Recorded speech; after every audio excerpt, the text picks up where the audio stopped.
out there, a very good evening to you. It's Wednesday night and a News Extra night. Hope you're happy. Well, if you are, you make up the statistics that make Nigerians the happiest people on earth. By the way, today is World Happiness Day. We'll come to that later. Meanwhile, News Extra today is, as usual, coming with the extra touch. The Federal Executive Council has moved to make some people happy, especially in the agricultural sector and the Ogoni land. We have stories on the electoral process, latest on yet to be concluded elections, and the political class. Well, we're good to go with stories of development, the National Assembly, health, economy, arts and culture, and happiness. Do stand by for the details. I am Fatima Abbas Hassan, and this is NTA News Extra. Elections are strong parameters for measuring a country's democratic development. That is why, at the conclusion of any electoral cycle, a review of the process becomes imperative. The Senate, at Wednesday's plenary, argued that some of the challenges observed during the 2019 general elections need to be addressed immediately, and therefore resolved to investigate the application of electoral law by the Independent National Electoral Commission during the elections. National Assembly correspondent Ignatius Onkwo has the details. One of the two motions considered by the Senate was moved by Senator Dino Melaye and 6 others. It criticized what they described as the use of military in elections and urged the president to assent to the Electoral Act Amendment Bill for an improved electoral process in Nigeria. Direct the Senate Committee on INEC to investigate all perceived inconsistent application of electoral laws by INEC in the 2019 elections. We must be able, as elected members and representatives of the people, be able to tell the truth where it should be. I also want to commend the Chief of Army Staff, who for the benefit, for the image of Nigeria and the military, knew that any allusion, any allegation must be looked into. And he took the bull also by the horn by setting up a committee to look into the involvement of the military. Mr. President, the Senate leader Ahmed Lawan advised his colleagues to take a holistic review of the process instead of taking them in bits. It behoves us to look at those issues that we think and are convinced that truly require intervention by the legislature. When and if we are able to do that, we would have provided solution to the issues that Senator Dino Melaye has raised. There was a seemingly rowdy session as some senators saw the motion as a means of venting personal grievances. I have the floor. That's what I said. Mr. President, I want those in favor of prayer for, say aye. Those against say nay. The ayes have it. Thank you, distinguished. Thereafter, 3 bills were passed. These include the National Fertilizer Quality Control Act Bill, the National Orientation Act Amendment Bill, and the Nigerian Council for Psychologists Establishment Bill. Senate confirmed the appointment of Abdu Abubakar, representing Northwest, as a non-executive director of the Board of Central Bank of Nigeria, while its Committee on Diaspora and Non-Governmental Organizations presented its report on the confirmation of Abike Dabri Arewa as Chairman and Chief Executive Officer of the Nigerians in Diaspora Commission. Senate observed a minute silence in honor of one of its former members from Benue State, late Joseph Waku, who died on 3rd of February 2019. Well, just like its counterpart in the House of Representatives, the Senate has adjourned to 2nd of April 2019 to enable committees fast-track the defense of the 2019 appropriation bill by ministries, departments and agencies. From the National Assembly, Ignatius Onkwo, NTA News.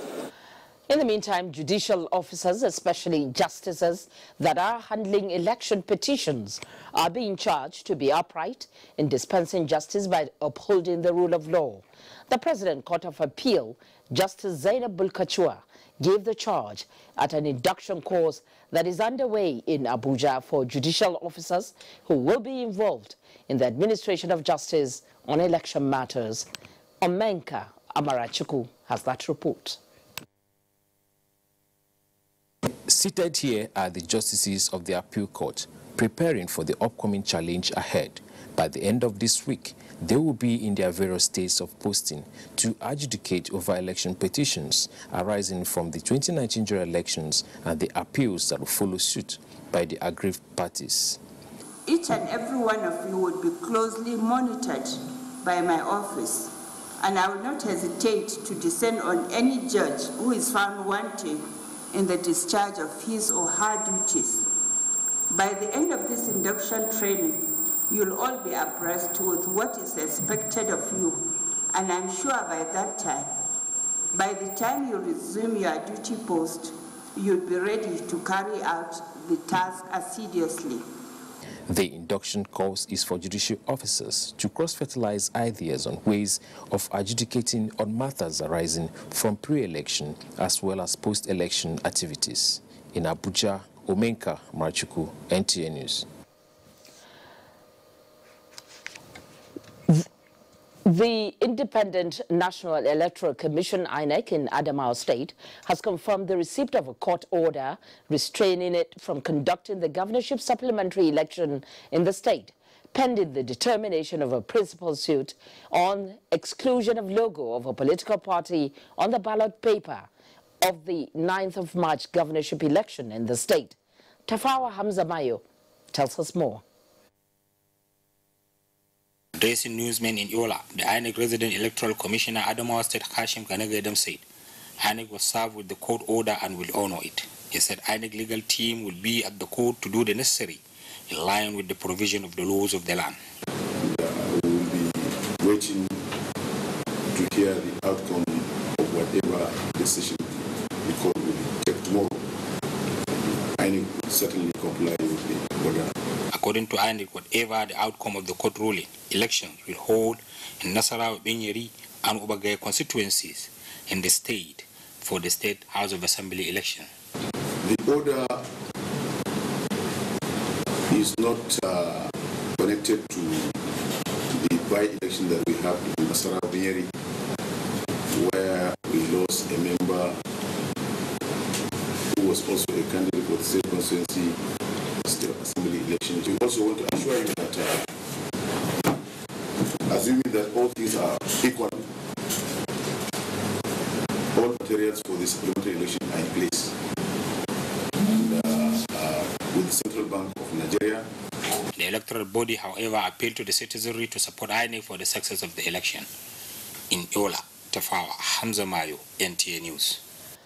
In a related development, the Federal High Court sitting in Abuja has adjourned the case seeking to stop INEC from collating the governorship election results in Bauchi State to Thursday, the 21st of March 2019. The presiding judge, Justice Inyang Eko, gave the order on Wednesday in Abuja. Olabode Erewa now reports. The matter, which borders on lack of fair hearing, was filed by the All Progressives Congress and the incumbent Bauchi State Governor Muhammad Abubakar, who is the party's candidate in the March 9 governorship poll. His counsel, Ahmed Raji, Senior Advocate of Nigeria, confirmed receipt of INEC's counter-affidavit challenging the court's jurisdiction to hear the matter. He prayed for a short adjournment to respond to INEC's preliminary objections. The court, while adjourning the case to Thursday, expressed his readiness to give accelerated hearing to the matter. Governor Abubakar and the All Progressives Congress want INEC to revert to his earlier decision that it would hold supplementary elections on 23rd of March 2019 in Tafawa Balewa local government area of Bauchi State. From the Federal High Court in Abuja, Olabode Erewa, NTA News. The Federal Executive Council has approved over 29 billion naira intervention fund for agriculture in states affected by flooding, insecurity, and other devastating conflicts. Also approved by the Council is 5 more remediation contracts valued at over 3 billion naira for Ogoni cleanup in the Niger Delta. State House correspondent Adamo State reports on these and other resolutions of the nation's highest policy decision-making body.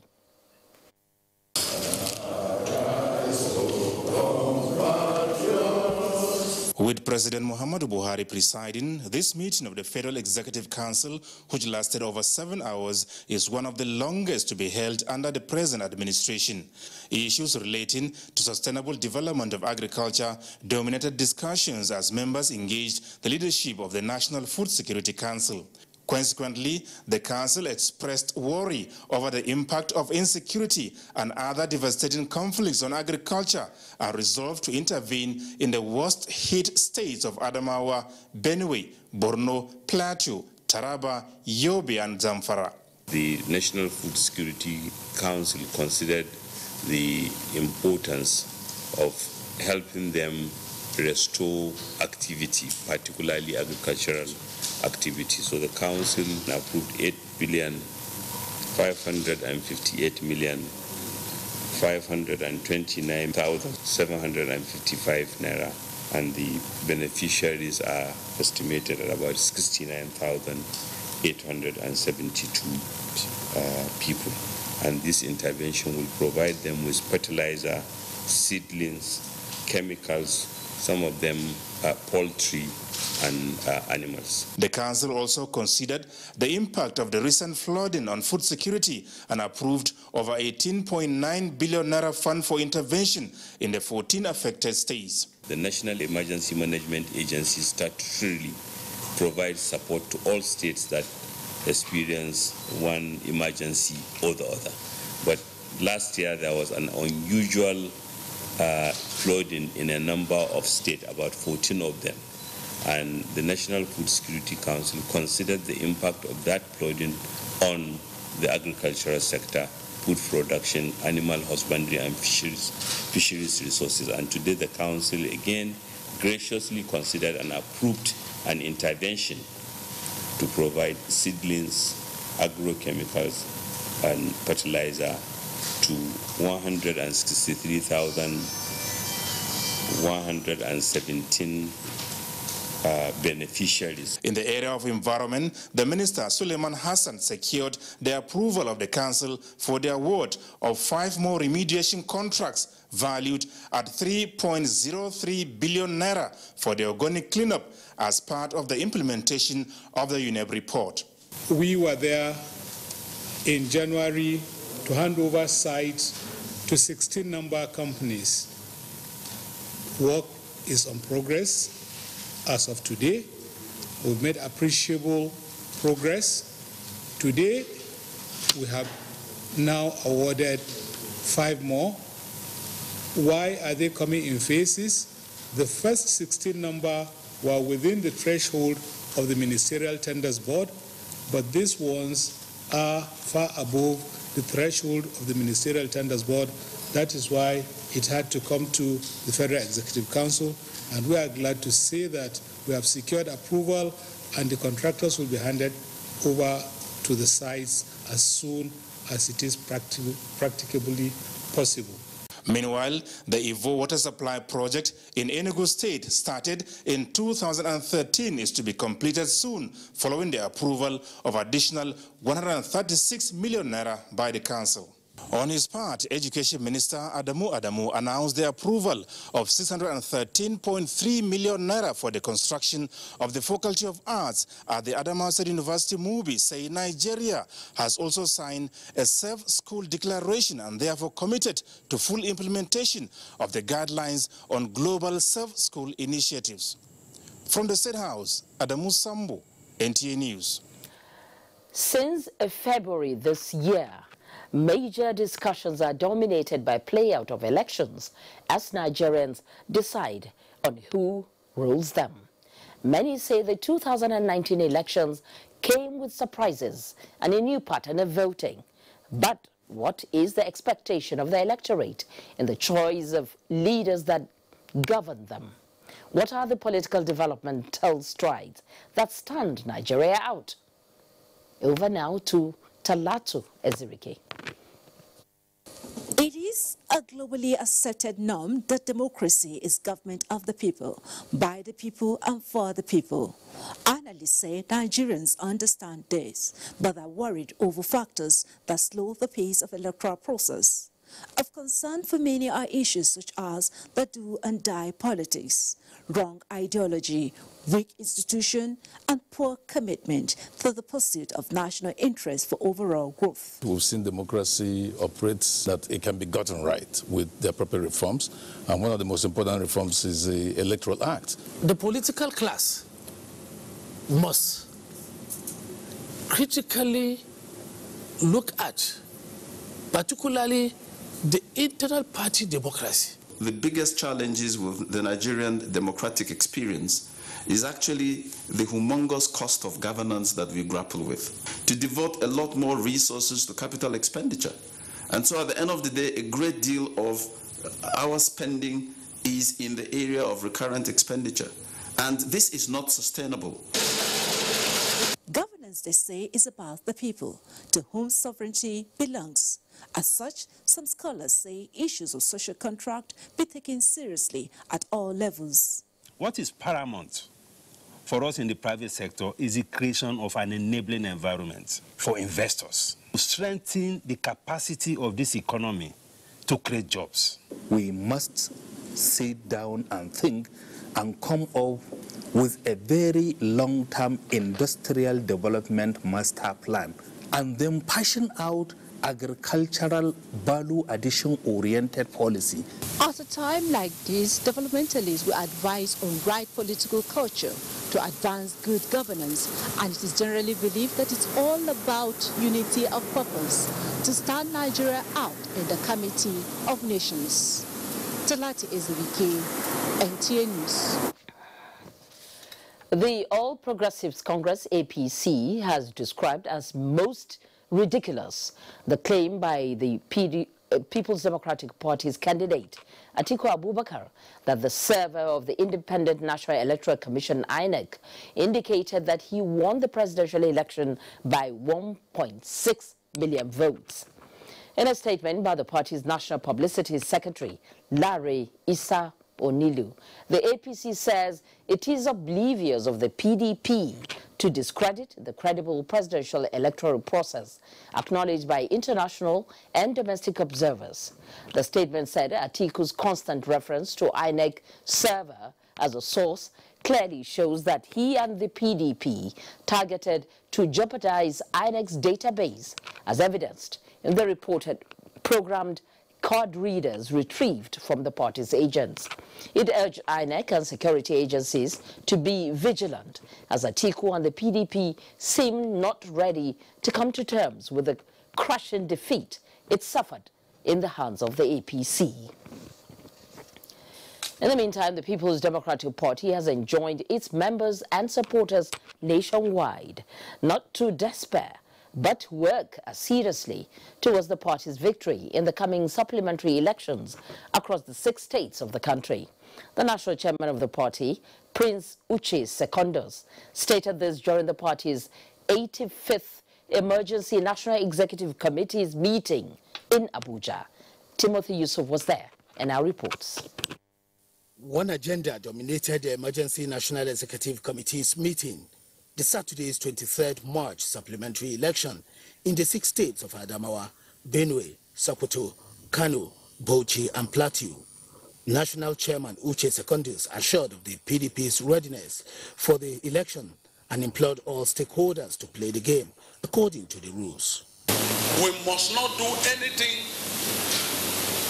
that can cause a breach of the peace, but to remain firm and resolute.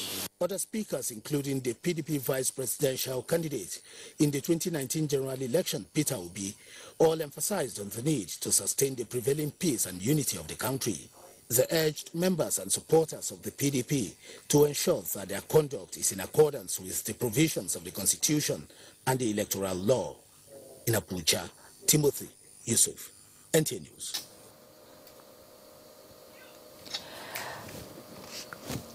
It's now time to take our first break on the program tonight. We will bring you more reports when we return in just a moment. Stay with us.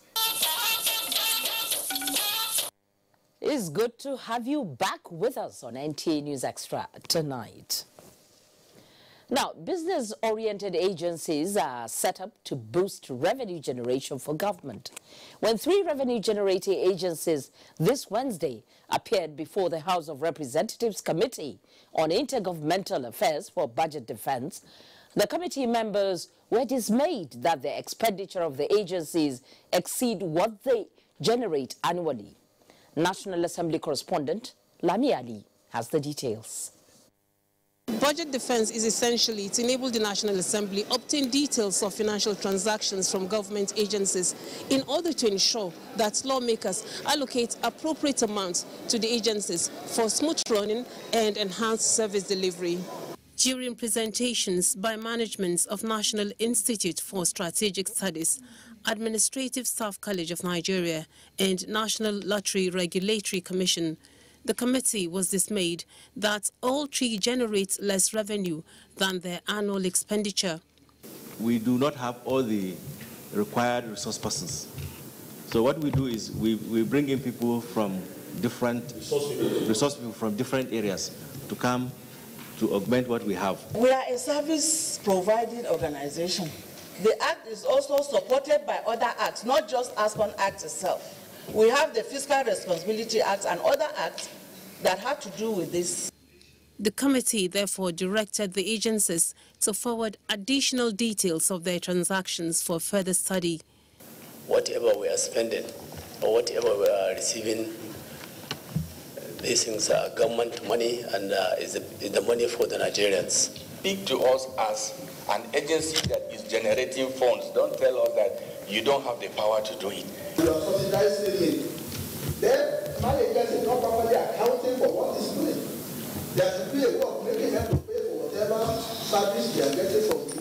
Managements of the agencies were also charged to be forward-thinking and pragmatic in meeting the objective for which they were set up. From the National Assembly, Lami Ali, NTA News. The wife of the president, Aisha Muhammadu Buhari, who is also the global TB ambassador, has called on Nigerians to avail themselves for the diagnostic and treatment of tuberculosis in order to end the deadly disease across the globe. Mrs. Buhari made the call during an outreach TB program in Kobe Village, Kuruduma district of Abuja Municipal Area Council, located at the outskirts of the FCT. State House correspondent Aliyu Kabir reports that this is coming preparatory to the 2019 World Tuberculosis Day coming up on the 24th of March. According to the World Health Organization, WHO, Nigeria is among the 30 high-burden countries of tuberculosis, with about 418,000 new TB cases estimated to have occurred in 2017, of which 104,904 were detected. According to the report, undiscovered or missing cases have contributed in spreading the disease such that one person with untreated tuberculosis can infect 10 to 15 persons annually. In an effort to create more awareness on the dangers of the disease and the need to fight it towards making Nigeria free from tuberculosis, the wife of the president and the global TB ambassador is taking a bold step to reach to every part of this country with an advocacy to end the dreaded disease. Flag of screening and diagnosis Kobe community in FCTs. While at Kobe community, the wife of the president told the residents to always feel free and come out for diagnosis and medication, emphasizing that TB treatment is free. TB is one of the killer diseases of our time. Therefore, I would like to take this opportunity to call on all individuals in Nigeria with a history of over 2 weeks of cough and fever to visit the healthcare center that does TB check. The TB screening and treatment is free. So please know your status on TB. Visit the nearest healthcare center to check your status. The non-governmental organizations comprising Stop TB Partnership Nigeria, USAID, the TB Foundation and the Breakthrough Nigeria, alongside wife of the Vice President Dolapo Shinbajo, promised to remain key stakeholders in achieving the target. This, as a mother, encourages me to call all people to take care of your family, take care of the people around you. It's a national campaign. She has flagged it off, and all states will key in, right to the local government levels. They should come out and avail themselves the opportunity of getting treated if they are found to be affected by tuberculosis. All of us who have helps in our houses, we should try and make sure that our domestic staffs get tested, because sometimes we overlook this. I am Aliu Kabir, NTA News. As you may have noticed on News Extra last week, we brought you highlights to remind you of the implementation of the Mandela hydroelectricity project, the biggest of its kind in Nigeria, expected to harness 3,050 megawatts under Power Sector Development Roadmap of the federal government. Well, we are excited as usual to follow up and serve you fresh from the actualization of another landmark infrastructure project. And going by size, is the third major hydropower plant located northeast of the famous Zungeru town in Niger State.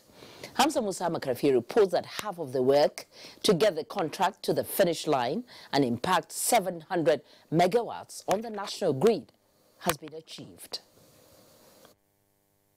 The foundation stone of this project, under government's drive of promoting access to electricity for growth and development through renewable energy sources, was laid in 2013.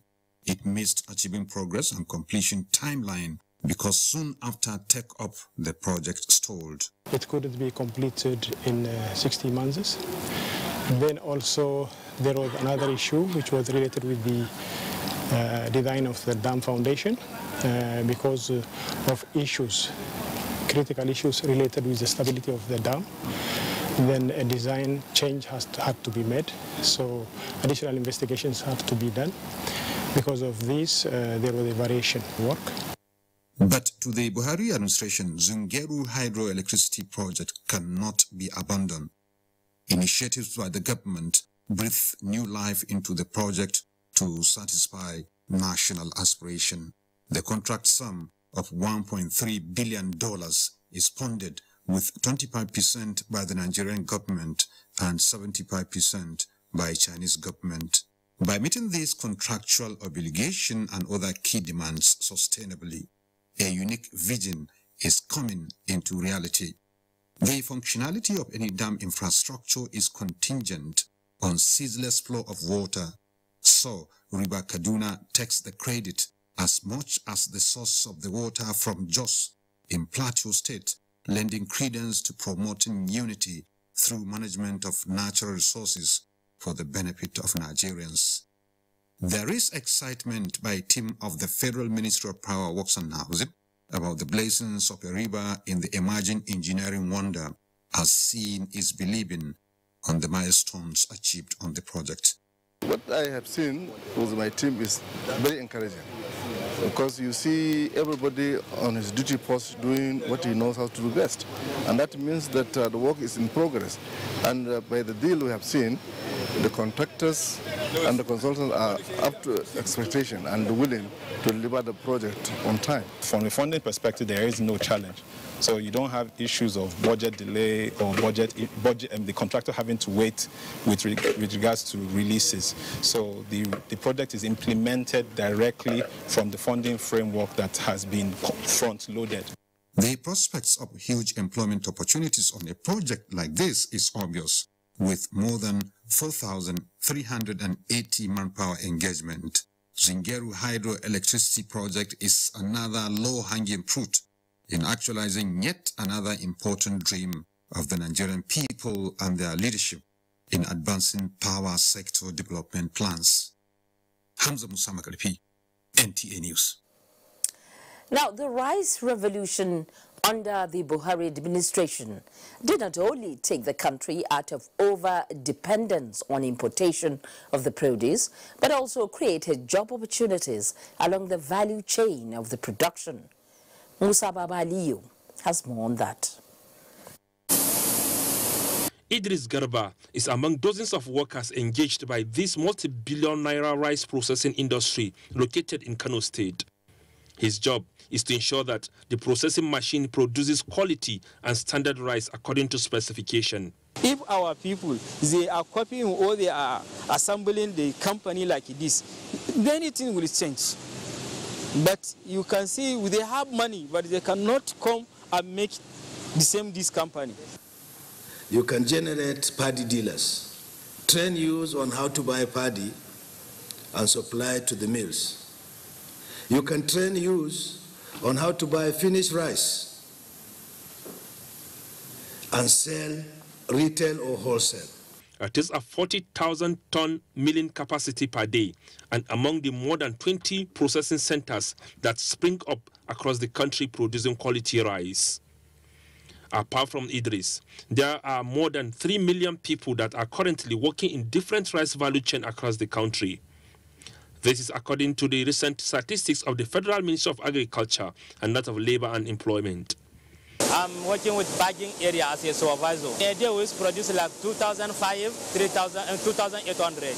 Farmers are the major beneficiaries of the rice revolution. Most of the farmers are now producing more than 5 tons per hectare or more, depending on the location, as they adopt the best agronomic practices in the cultivation, harvesting, and storage. Before farmers, they take the farming as just to get what to eat, but now they take the farming as a business, where we give them training on LBS training at so many states like Adamawa, Taraba, Kano, and Jigawa, and some part of Sokoto and the Kebbi also. As the rice revolution continued to have impact on the socioeconomic well-being of farmers, their major concerns is the way smuggled rice have continued to surface in the market in Nigeria. Musa Baba Aliyu, NTA News. The national cash transfer is one of the 5 components of investment which provides money to households on condition that they comply with certain redefined requirements. Abdullahi Suleiman Iyaji, in this special report, examines the socio-economic impact of this effort by the federal government.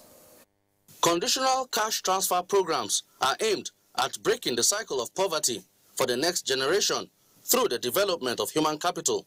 To realize this objective, the federal government commenced the disbursement of the recovered $322 million Abacha loot through the conditional cash transfer to 302,000 households in 19 states last year. The states are Niger, Kogi, Ekiti, Osun, Oyo, Kwara, Cross River, Bauchi, Gombe, Jigawa, Benue, Taraba, Adama, Kano, Katsina, Kaduna, Plateau, Nasarawa, Anambra, and internally displaced persons camps in Borno. The benefiting households received 5,000 naira monthly, derived from the National Social Register. Today, the National Cash Transfer Program is ongoing in 27 states, including the Federal Capital Territory, where disbursements were flagged off in 3 pilot area councils. It is a dream come true. The poor and vulnerable households in the Federal Capital Territory have started receiving these stipends so as to go a long way in alleviating some of their problems. There is palpable excitement in the air as these beneficiaries, drawn from the poor and vulnerable households, gathered for a bi-monthly stipend of 10,000 naira. Finally, the long wait proves worthy. That 10,000, it can help me in my life. Even if it's 2,000, I can start something. The conditional cash transfer seems to be a turning point for many who have been met at their point of needs by this federal government intervention aimed at poverty eradication. All our beneficiaries are being paid directly, with the BVN being an integral part of our design. I will advise federal governments to step up a little, and at the same time, there are some people, when you give them too much, it will not turn to be a problem to them. That 10,000 will change their life. So I know that after this 10,000, they have more package. Beneficiaries of the conditional cash transfer are drawn from a social register gathered from data of the poor communities in each state, with certain parameters used to identify the poorest of the poor. Abdullahi Suleimani Aji, NTA News. Now, festivals indeed avail us the opportunity to savor our diverse cultural heritage and replay back history.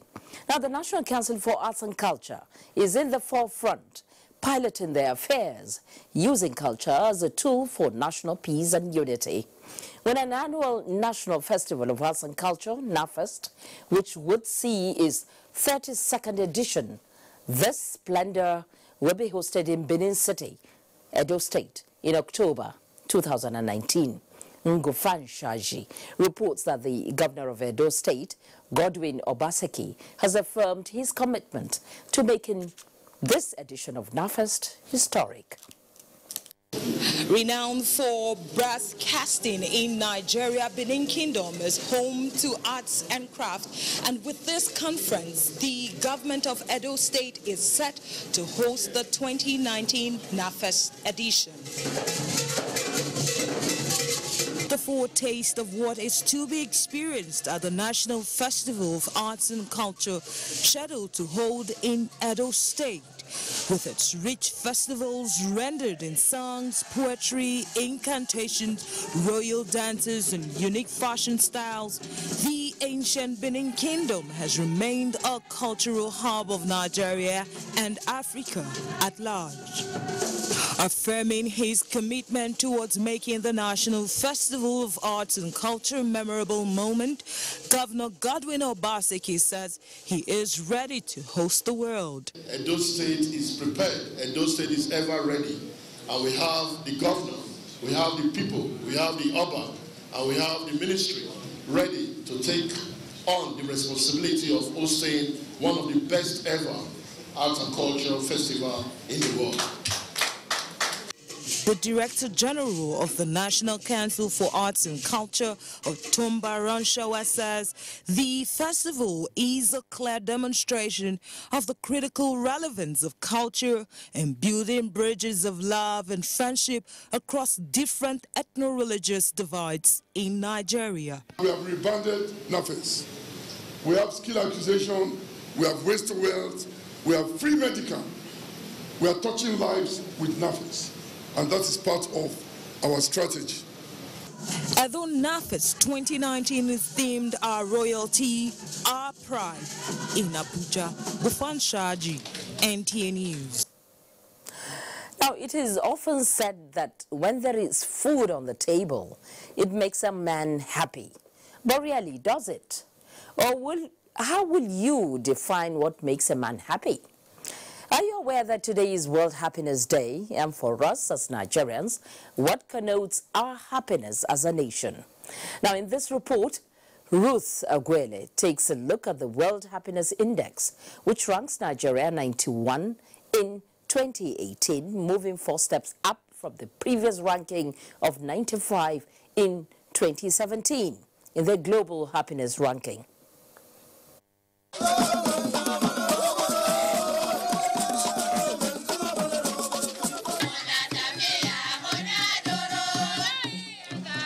One needs not to be told that these people are happy. Everyone has different views on what makes them happy, and happiness is said to be critical for the well-being and optimum performance of individuals. It is something that everyone wants in life, and that explains why people do different things to be happy or make someone happy. Little wonder then, a day is set aside as the International Day of Happiness, which is celebrated annually to recognize the essence and importance of happiness in the lives of people around the world. A recent poll conducted by NY Polls reveals that Nigerians are a happy people, irrespective of the condition they are. Now, according to Ralph Waldo Emerson, for every minute you're angry, you lose 60 seconds of happiness. And according to the experts, having the basic amenities of life is what defines a stable nation. Now, irrespective of the odds, how significant is happiness in a man's life, and how really happy are Nigerians in any circumstance? Yes, Nigerians are happy people because we still have community kind of living, relationships and everything. There is still that interpersonal good rapport with people. Nigerians have developed a thick skin. For you to live and live life to the fullest, you just have to be happy. The governor of Imo State appointed someone, his sister, a commissioner of happiness, in Imo State, and that shows the kind of people we are in Nigeria. Now change has come. And the next level, so waiting on the government to see what Nigeria will bring forth. I'm happy because I have good health. That's the most important thing. Once you have good health, please be happy or no, everything. In the face of resilience, determination and never-die spirit of Nigerians, common problems like depression, poverty and health challenges are a threat to staying happy. So how can this happiness be sustained? Nigerians do not have cause to be happy at all, if you ask me. But Nigerians are very resilient people. Nigerians are very optimistic people. That's what makes them happy people. Because happiness is all about optimism. Happiness is all about contentment.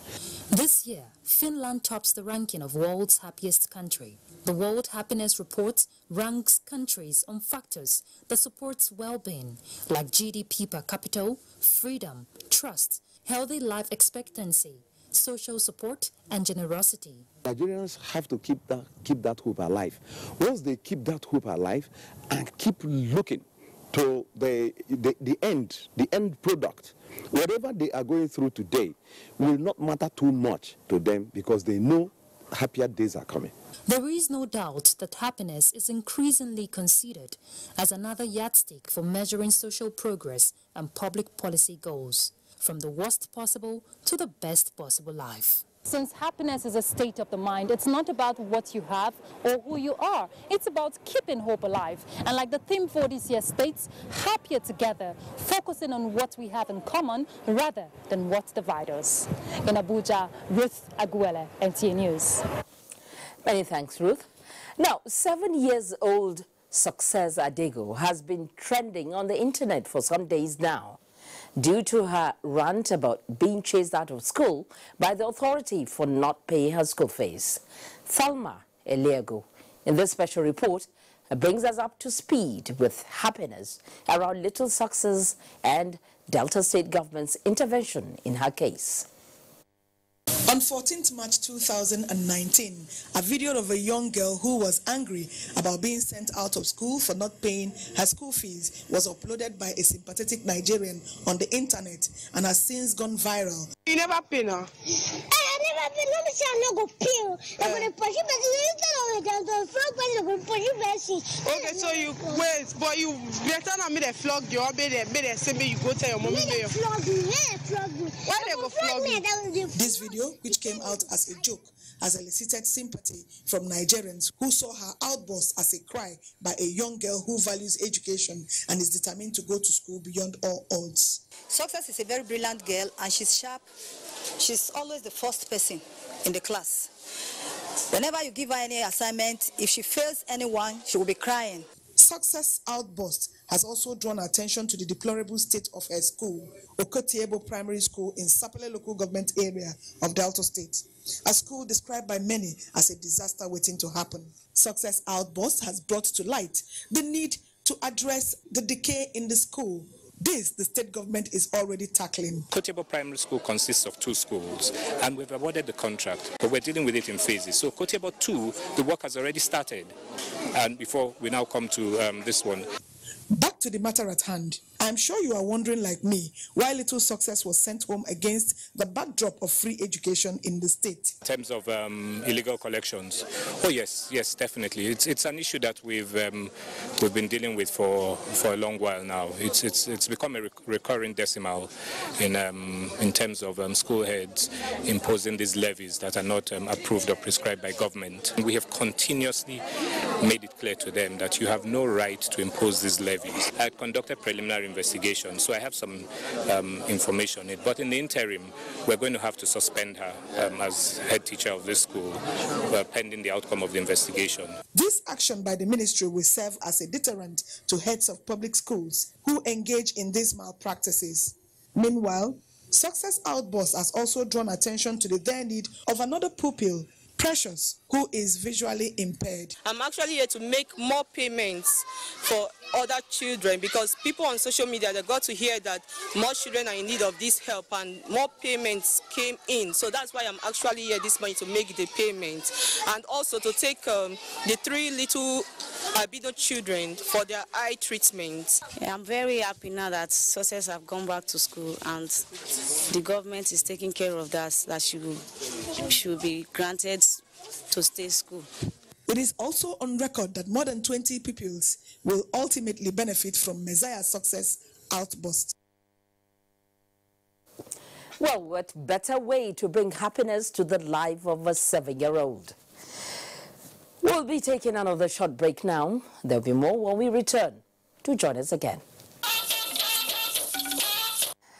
We're glad to have you back with us, and our Lagos Network studio is where we go live to join Abolade Salami for business news. Hello there.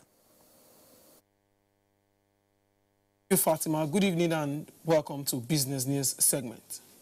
Minister of Budget and National Planning, Senator Udoma said federal government has planned to cut its stake in joint oil ventures with multinational oil companies to 40% this year. The cut in joint oil assets, Senator Udoma said, is targeted at increasing the nation's revenue.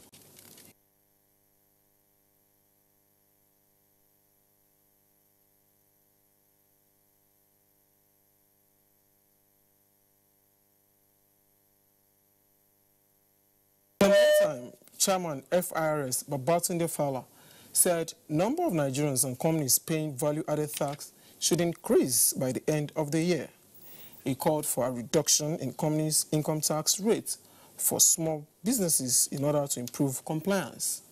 Babatunde Fala stressed for an improved collection in company income tax, value-added tax in 2019 relative to revenue collection performance in the year 2018. Financial market players have met in Lagos to enlighten market operators on the need to operate a healthier financial market based on legal documentation. They described the legal documentation process as a standard means to boost growth and development of financial markets.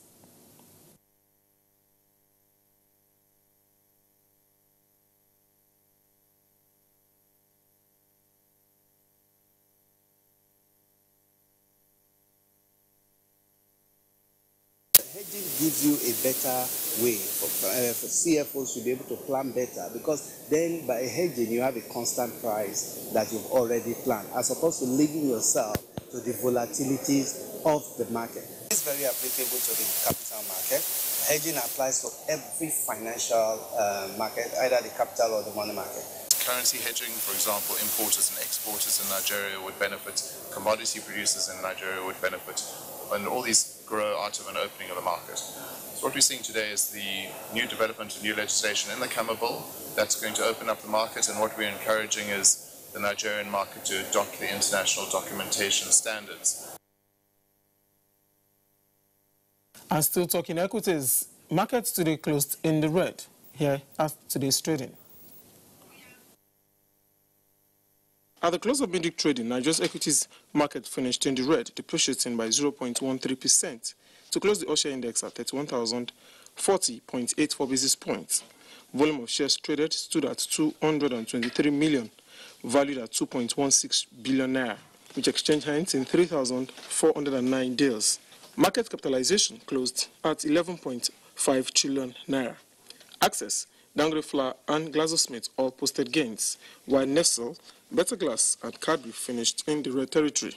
The consecutive bearish run resulted in most sectors closing in red, as NSE consumer goods, industrial, insurance, as well as oil and gas closed in the red, depreciating by 0.94%, 0.45%, 0.50%, and 0.62%, while NSE banking finished strong, appreciating by 0.91%.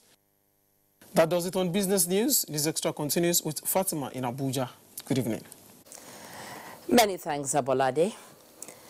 Now, that a building collapsed in Ibadan, leaving some victims still recuperating, is no longer news. That the Oyo State government is still investigating the cause of the collapse is also known. The concern now is how the residents are close to the collapse, who are close to the collapsed building, coping, and what measures are on ground by the authorities to forestall a reoccurrence. It's over now to Larry Beleye, who has been monitoring the situation. Dauda Fagbemi is an imam and has been living in Shogoye area, Ibadan, for the past 30 years. Also is Rashid Ridwan, a furniture maker, and Adebayo Jelili, a tailor, who moved to the area 2 years ago in pursuit of their livelihood. What connects them for now is the memory of the collapse of the under-construction building in their area. I'm part of the people that help the people who are inside the building when the building collapsed. So we now beg the government to come and help us to clear the thing. One thing that stood out from their account is their uneasiness towards such structures springing up.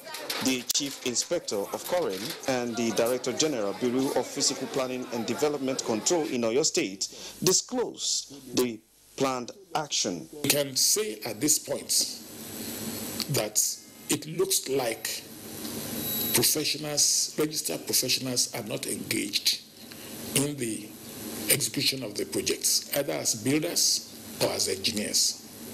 However, we'll be able to say for certain who are involved after our continued investigation. Well, we are going to strike at every time. We wouldn't want any disaster. Fortunately, the last one, we're lucky, no lives were lost. But then, the subsequent ones that we'll do, those who have developed should start getting ready for us. We have already given them notices, and by the time we will come, they have no choice but to evacuate the building while we pull them down. It's going to be very easy now. The government is going to distribute 33 excavators. They promised that no stone will be left unturned in unraveling the cause of the collapse. In Ibadan, Larry Beleye, NTA News. We'd like to apologize for the poor audio in that film report. Now, following the recent collapse of buildings in Lagos and Ibadan, and on the premise of being watchdog of the society, that the Nigerian Television Authority is drawing the attention of relevant authorities as residents of one of the buildings at the FCDA quarters in Abuja are now having nightmares over the dangerous state of their house. Debola Brookslyn Sunday on special assignment picks up the story from here. The three-story building, which is about collapsing, is located at Block L of FCDA quarters in Afuze Close, Garki 2. On receiving calls from some of the residents, NTA crew swung into action and visited the house.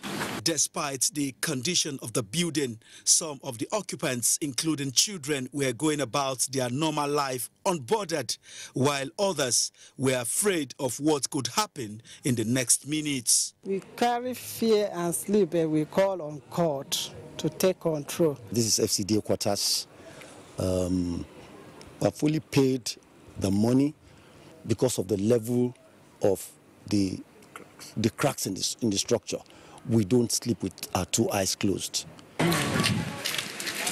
After writing to inform the authority on the development, occupants said they were only asked to evacuate without an alternative place to move to.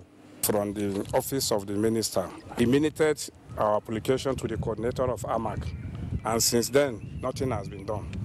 and the rain has started. Any moment from now, this building can collapse. It's sad. They are waiting for this thing to collapse. Then they will come here and start saying we have already given you notice. Defected structure like this. Spokesman of the residents, Ali Musa, wants development control to take responsibility of the challenge. There was a similar experience like this in Gwarimpa, where the FHA came, took responsibility and relocated the people, came, fixed the place, and then got them back to their houses. So we are anticipating that the authorities in the FCDA will do the same thing. In our usual style of balanced reportage, our crew was at Development Control Unit of Abuja Metropolitan Management Council, where the Assistant Director Building Inspectorate gave their side of the story. There is no any engineering problem that do not have engineering solution. We advise them to vacate the premises, because if they will remain adamant until it is provided for them, I mean another alternative is provided for them, it may actually take time because of actually bureaucracy. So we advise them to leave there because their life is so precious to us. The question begging for an answer now is, can the building pass integrity tests of modification? Technically, it appears the whole building has to go down. Adebola, Brooklyn Sunday, NTA News. Did I hear you say disaster waiting to happen? Well, I hope the authorities do something immediately about that. Now, with the incessant building collapse in the country, no initiative is too much or too insignificant in the narratives to halt the ugly trend. Well, in this narrative, Olajide Bello caught up with an artisan and other key players in the construction industry in Ondo State. He examines the interface between professionals and the artisans in the building industry in that state. 32-year-old Prosper Yeronwasi prides himself as one of the best in what he does. He is an artisan in the building industry, or simply a bricklayer in local parlance. Prosper says he had to drop out of school to learn building construction for 2 years. And for over 10 years, he says he has worked on a number of structures in and around Akure, the Ondo State capital. For the hotel we're there for Ondo State now, the big one, I don't do almost 4 for inside. The big one, where big very well, where they know say hotel there, I don't do almost 4. The place where we dey serve now the big work where we dey do. The likes of Prosper would have worked on any of these structures or any of these beautiful edifices that dotted the landscape of Akure. But how do we know that some of these structures will pass integrity tests, more so when it is not sure that qualified professionals are involved in their construction? We must look at all these little contributory factors. Who made the blocks? How was the blocks made? Who gave the permission? Was the permission given, being supervised? Who supervised the building? Did you have any professional that knows his onions on site? For some professionals, the issue of no adherence to rules and corruption remains critical issues. We visit sites, not only project sites. Engineering establishments can also be regarded as sites. When we visit them, we want to ensure that those engaged there are qualified. Those engaged there are trained from time to time. Current has the power to seal a project site once the developer is not following the lines of action that are supposed to be followed.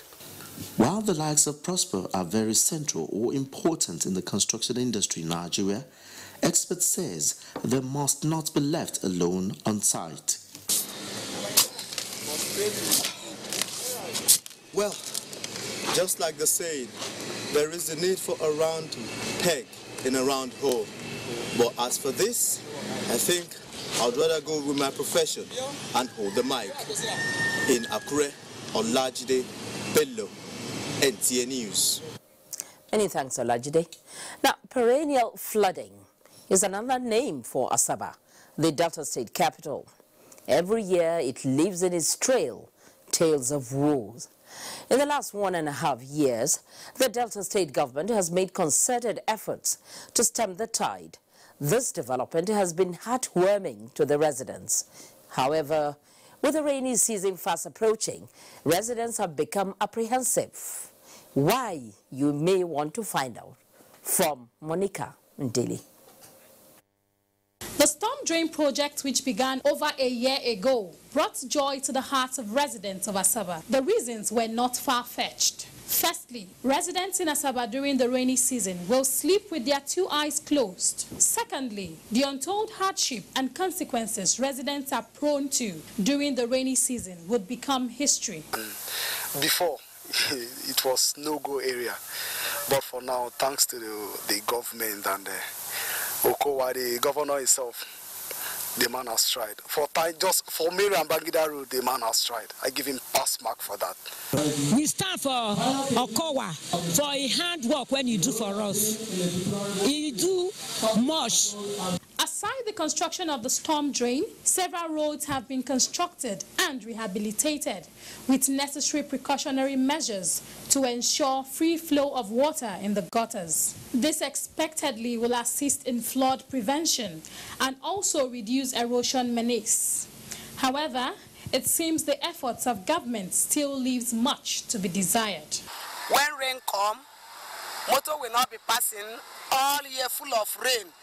Even some motor will sink, nowhere to pass. We are selling here, we are putting our leg before crossing. When rain falls, you find it difficult, it's not motorable. You want to go out to get keke will add price for you. The cheering news is that Delta State government is working assiduously to not only mitigate the consequences of perennial flooding, but to completely eradicate it. We had rains some few days back, and you could actually see that you did not experience the kind of flooding you're talking about. I think the major areas of linkage at the junctions, work is going on every day. I can assure you that they will meet their target, and the work is going on. Whether government's efforts in this direction will be a promise kept, only time will tell. In Asaba, Monica Ndili, NTA News. Nigeria's anti-human trafficking agency is leading a campaign against human trafficking, coming from the recent experience in Mali. It is good that NAPTIP is now joining hands with national and international bodies to stamp out trafficking as an organized crime out of Nigeria. Usman Ali reports from Benin, the Edo State capital. It's a campaign which began a few weeks ago in Mali, a country identified as junk for human trafficking, with an estimated 20,000 Nigerians looking after the federal government for rescue and justice. Testing its own formula, National Agency for the Prohibition of Trafficking in Persons is sharpening its teeth to bite, working hand in hand with foreign security agencies. The agency also wants to make it timid and difficult for human smugglers. And in Nigeria, Edo State being famous with the crime, the agency has set a target on sensitization, partnership and prosecution. The United Nations Office for Drugs and Crime, International Office for Migration are all collaborating with NAPTIP to stamp out human trafficking. Just as Nigeria's security operatives and Edo State government are tactfully devising new methods to deal with the problem. The problems of human trafficking and irregular migration have become of great national concern, especially with the large number of Nigerians trapped in sexual and labor exploitation in various African and European countries. It's not just about, dealing with it as a crime. No, it's not going to solve it. We've got to go back to the root process. We've got to see how to support the weakest in our communities. Ensure that we begin to reorientate the young ones, give them good education, try to make them feel at home at home. And for the young ones, they now understand better how perpetrators lured their victims. Girls in Emagro and Idia colleges of Benin City say once bitten, twice shy. Usman Aliu, NTA News. Access to funding, private sector participation and political will on the side of government have been identified as panacea to reducing maternal mortality in Nigeria. Professor of Obstetrics and Gynecology, Lagos State University Teaching Hospital, Adetokunbo Fabanwo, stated this while speaking at the Stephen Oluwole Awokoya Foundation for Science Education in Lagos. Ken Egbeluge was there and our reports. Nation Population and World Bank in 2015 revealed that mortality rate for Nigeria was 814 deaths per 100,000 live births. Professor Adetokunbo Fabanwo attributed this increase in maternal death in the country to various factors. These include unwanted pregnancy by women, excessive bleeding during labor, lack of access to maternity services, amongst others. Professor Fabanwo, however, suggested way forward. Legislation on the setting up of standard facilities, transportation, so many things that government must make up its mind. Government will try, but it's not for government alone. Even we ourselves and the staff in the hospitals must be more human and humane in their approach in treating patients. If we're able to put in place the processes that will help these women right from the time that they get pregnant to the time that they're going to give birth, and the facilities that will take care of them, I think it will be easy. Meanwhile, 8 postgraduate students received scholarship award from the Stephen Oluwole Awokoya Foundation for Science Education. People should use whatever they have to encourage intelligent people in Nigeria, so that these young ones can grow up and develop this country. Stephen Oluwole Awokoya Foundation for Science Education was established 24 years ago. The aim is to promote science education in Nigerian institutions of higher learning. In Lagos, Ken Igbeluge, NTA News.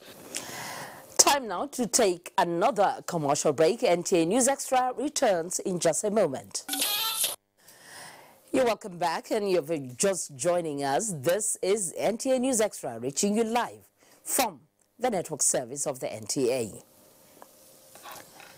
The Chief of Air Staff Quarterly Conference has commenced in Abuja with a view to consolidating on the successes achieved in securing the territorial integrity of Nigeria. Najatu Tijani was there and our reports. This is a high-powered conference attended by senior air officers. In his opening remarks, the Chief of the Air Staff talked about the restructuring that the Nigerian Air Force has undergone in the last 3.5 years.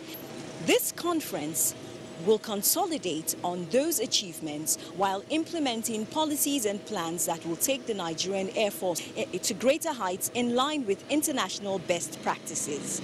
The Chief of the Air Staff also hinted at the acquisition of new logistics, including gunships. We are expecting the Augusta 109 power helicopter gunship from Italy, and the President and Commander-in-Chief will be invited to induct the gunship in a ceremony. The acquisition will boost ongoing counter-terrorism operations in the northeast, as well as upgrade the Nigerian Air Force fleet. Also on the agenda at the 2-day conference are security briefs and projections for the next quarter. Meanwhile, the Chief of Defense Staff, General Abayomi Olunishakin, has also inaugurated the Nigerian Air Force Geospatial Intelligence Data Center, equipped with high-tech hardware and software. The output of the center will no doubt go a long way to assist in our fight against insurgency. The center is expected to support Nigerian Air Force operations, as well as collaborate with other security agencies during joint operations and in the area of crisis and disaster management. Providing support to the initiative with their expertise were the Comptroller General of the Nigeria Customs Service and other dignitaries. The center will deploy satellites and other space technologies for greater efficiency. Najaa Tijani, NTA News. The Indian High Commissioner to Nigeria, Abhay Thakur, has reiterated the commitment of his country to supporting Nigeria in the quest of eradicating the remnant of the Boko Haram terrorist group from the northeastern part of the country. The High Commissioner gave the commitment while on a working visit to the office of the Chief of Army Staff, Lieutenant General Tukur Buratai. Defense correspondent Ismail Musa has the details. India, with a population of 1.3 billion, was instrumental in the establishment of the Nigerian Defense Academy in 1964. While India fought terrorism for over 3 decades, the Nigerian military technically degraded the Boko Haram terrorist group within 9 years. This visit provides an avenue for further collaboration in the quest to eradicate terrorism, a common global threat. We have built upon our collaboration with Nigeria in the past, which was essentially along the lines of trainings.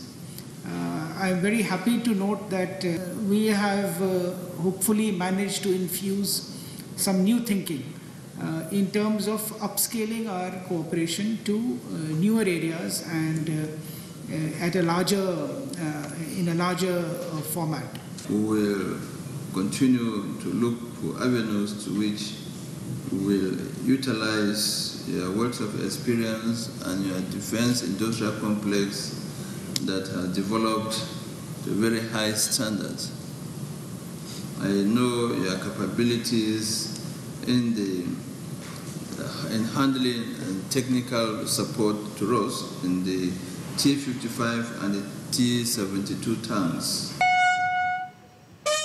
Similarly, the newly appointed head of the United States Army Africa, Major General Roger Cloutier, was also at the Army headquarters Abuja, where he promised close collaboration with Nigeria. From the Nigerian Army headquarters in Abuja, Ismail Musa, NTA News. Cultism and kidnapping for ritual purposes have been a trend in Lagos, and the police is determined to tackle it head-on. The State Police Command stressed this as it sympathizes with the family of a schoolgirl killed by a stray bullet when its men engaged a group of cultists in Ikorodu area of Lagos. Jessica Moses has that report. The incident, which claimed the life of a schoolgirl at Adamo in the Ikorodu area of the state, the police public relations officer Bala Elkana noted that the encounter between the cult group led to the unfortunate development. The cult group, who according to him also injured 2 police officers, were using human to shield themselves from arrest, leading to the incident. There was also an attempt to attack our police station at that particular area. The hoodlums mobilized and stormed the police station. They first of all attacked our patrol team, which reinforcement helped in rescuing them. Mr. Elkanah stressed that the State Police Command empathizes with the victim's family in this grieving moment. To be candid with you, there is no amount of money that can serve as compensation for a life lost.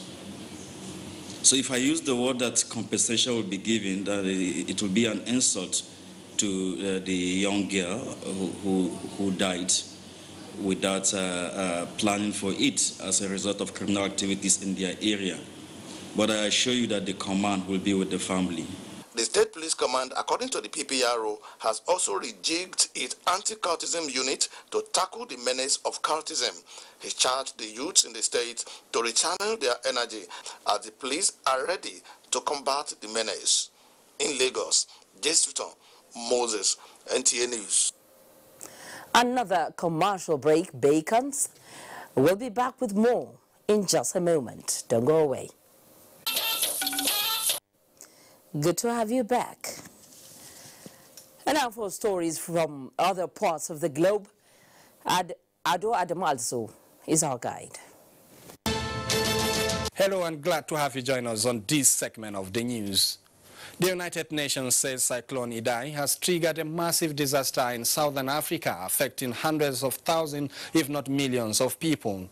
The region has been hit by widespread flooding and devastation affecting Mozambique, Zimbabwe and Malawi. Mozambique's President Filipe Nyusi called it a humanitarian disaster of great proportion.